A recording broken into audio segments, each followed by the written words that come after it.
What can we expect for the 2018 hurricane season? Yeah, well, we're predicting a slightly above average hurricane season in 2018. A total of 14 storms, 7 hurricanes, and 3 major hurricanes. An average season has about 12 storms, 6 hurricanes, and 2 major hurricanes. So just a little bit above normal. Right now, obviously, last year was an unbelievable year, very damaging and deadly year.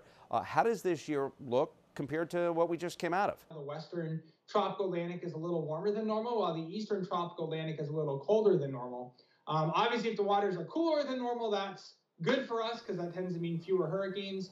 And if those waters were to warm up anomalously, such that they're warmer than normal throughout the Atlantic, then it could obviously be a much more active season. So that's one of the things we're going to be monitoring as we head towards the start of the hurricane season on June 1st. Talk to me about the Gulf of Mexico, because I've been doing some reading lately, and it seems to be awfully warm. And obviously, a warm Gulf of Mexico, breeding ground for tropical systems with short lead times for warning for residents.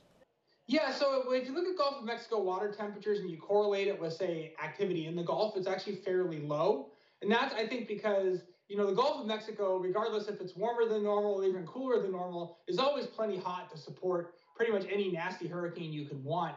So what did you learn from 2017 that's helping you with 2018's forecast? Last year, the El Nino forecasts in general from March and April were not very good from various models. So I think we're putting a little maybe less emphasis on what the models are saying and doing a little more of our own kind of statistical analysis. We're obviously going to be very closely monitoring what goes on in the Atlantic. And obviously the big question, and one thing we can't say months in advance is, how are the steering winds going to look like? Basically, are the winds going to be such as they were last year to drive storms further west towards the Caribbean and towards the U.S.? Or are they going to be more like we saw from 2006 to 2016, when most of the storms tended to recurve and go out to sea without doing significant damage, at least to the continental U.S.?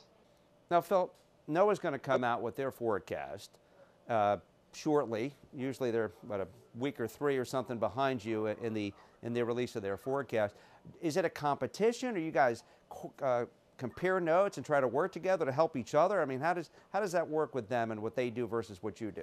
We all talk to each other, and I think it's a very collegial discussions that we have with ourselves and NOAA. And we actually have a website, seasonalhurricanepredictions.org, where we archive, where we display. We have 21 different groups right now submitting seasonal forecasts to this website. So it would be groups like ourselves coming out of universities like CSU, NC State, University of Arizona, government agencies such as NOAA, the Meteorological Service of Mexico, and then various private weather forecasting companies like AccuWeather, WeatherBell, groups like that, all submitting their predictions to this website. So in addition to our group at CSU, there's a large variety of other groups that do seasonal forecasting, so definitely check out seasonalhurricanepredictions.org if you're interested in seeing kind of a larger number of groups doing these predictions.